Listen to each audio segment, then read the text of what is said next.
রাষ্ট্রের সব বিভাগের সংস্কার অপরিহার্য হয়ে ওঠে। অবিলম্বে জুলাই সনদের বাস্তবায়ন সহ ৪ দফা দাবিতে যুগপৎ কর্মসূচিতে যাচ্ছে জামায়াত ইসলামী, ইসলামী আন্দোলন, জাতীয় নাগরিক পার্টি সহ ৮টি রাজনৈতিক দল। পুরানো পল্টনে ইসলামী আন্দোলনের আমির মুফতি রেজাউল করিম এক সংবাদ সম্মেলনে বলেন, জুলাই সনদের আইনি ভিত্তি ও ফ্যাসিস্টদের দোসর ১৪ দলকে নিষিদ্ধ করতে হবে। জুলাই সনদের ভিত্তিতে আগামী জাতীয় সংসদ নির্বাচন হতে হবে। ২. নির্বাচন পিআর পদ্ধতিতে হতে হবে। ৩. সুষ্ঠু নির্বাচনের জন্য লেভেল প্লেইং ফিল্ড নিশ্চিত করতে হবে। ৪. গণহত্যার বিচার দৃশ্যমান হতে হবে। ৫. বিশেষ ট্রাইব্যুনালে ভারতীয় তাবেদার ও ফেসিবাদের দোসর জাতীয় পার্টি এবং ১৪ দলের বিচার করতে হবে এবং বিচার চলাকালীন তাদের কার্যক্রম নিষিদ্ধ করতে হবে। আমাদের অবস্থান কোনো দলের বিরুদ্ধে না, বরং জুলাই অভ্যুত্থানের রক্ত জীবনের প্রতি দায়বদ্ধতা থেকেই আমাদের এই অবস্থান। মূলত কদিন আগে ১৪ দলের অন্যতম সহযোগী জাতীয় পার্টির সাথে গণ অধিকার পরিষদের সংঘর্ষের পর নড়েচড়ে বসেছে রাজনৈতিক দলগুলো। অনেকেই মনে করছে এই জাতীয় পার্টির উপর ভর করতে পারে পতিত আওয়ামী লীগ। গোটা দেশ যখন ছাত্র জনতার আন্দোলনে উত্তাল, তখন আন্দোলন দমনের চেষ্টা সহ ছাত্রদের ওপর গুলি করার মতো সিদ্ধান্তেও একমত হয়েছিল এই ১৪ দল।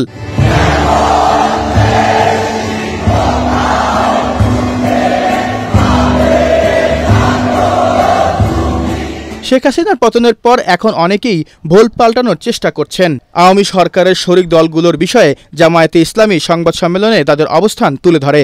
বাংলাদেশের অধিকাংশ রাজনৈতিক দল, বুদ্ধিজীবী, সাংবাদিক, কলামিস্ট, লেখক, গবেষক, শিক্ষাবিদ ও নানা শ্রেণী পেশার মানুষ পিআর পদ্ধতিতে নির্বাচনের দাবির সাথে একমত পোষণ করেছেন।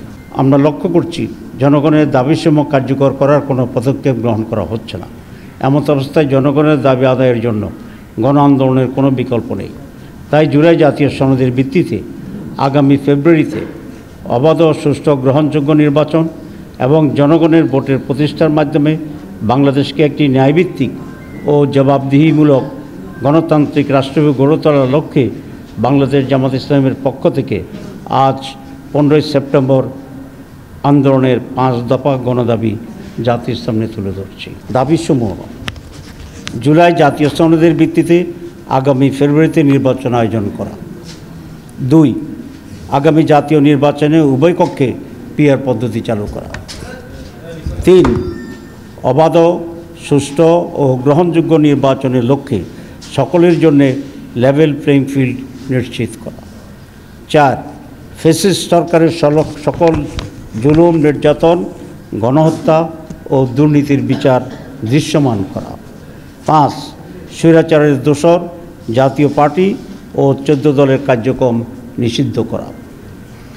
উক্ত দাবিসমূহ বাস্তবায়নের লক্ষ্যে নিম্নোক্ত কর্মসূচি পালন করা হবে ইনশাআল্লাহ। 1. 18ই সেপ্টেম্বর রাজধানী ঢাকায় সমাবেশ ও বিক্ষোভ মিছিল। 19 সেপ্টেম্বর দেশের সকল বিভাগীয় শহরে বিক্ষোভ মিছিল। 26শে সেপ্টেম্বর দেশের সকল জেলা উপজেলায় বিক্ষোভ মিছিল। এইসব কর্মসূচি বাস্তবায়নের মাধ্যমে জনগণের দাবি আদায়ের লক্ষ্যে ঐক্যবদ্ধ হওয়ার জন্য আমরা দেশবাসীর প্রতি উদাত্ত আহ্বান জানাচ্ছি।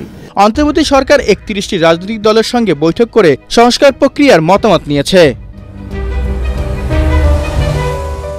তবে এই প্রক্রিয়া বিগত 16 বছর ক্ষমতাসীন আওয়ামী লীগ সরকারের ছত্রছায়ায় থাকা শরিক দলগুলোর কাউকেই আমন্ত্রণ জানানো হয়নি।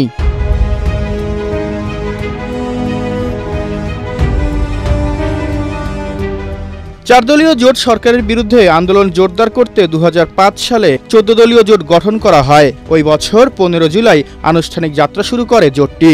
দলগুলো হচ্ছে এরশাদের জাতীয় পার্টি, মঞ্জুর জাতীয় পার্টি, মেননের ওয়ার্কার্স পার্টি, গণতন্ত্রী পার্টি, গণ আজাদি লীগ, বাংলাদেশের সমাজতান্ত্রিক দল বাসদ, বাংলাদেশের সাম্যবাদী দল, ন্যাশনাল আওয়ামী পার্টি ন্যাপ, গণতান্ত্রিক মজদুর পার্টি, ইন্দুর জাতীয় সমাজতান্ত্রিক দল জাসদ ও কমিউনিস্ট কেন্দ্র। এদিকে জাতীয় ঐক্যমত কমিশনে আমন্ত্রণ পেয়েছে বিএনপি, জামায়াত ইসলাম, জাতীয় নাগরিক পার্টি, খেলাফত মজলিস, গণ অধিকার পরিষদ, গণসংহতি আন্দোলন, জাকের পার্টি, খেলাফত আন্দোলন সহ ৩২টি দল ও একটি জোট, যারা সবাই ফ্যাসিবাদ বিরোধী রাজনৈতিক দল হিসেবে পরিচিত। খায়রুল ইসলাম, এটিএন বাংলা, ঢাকা।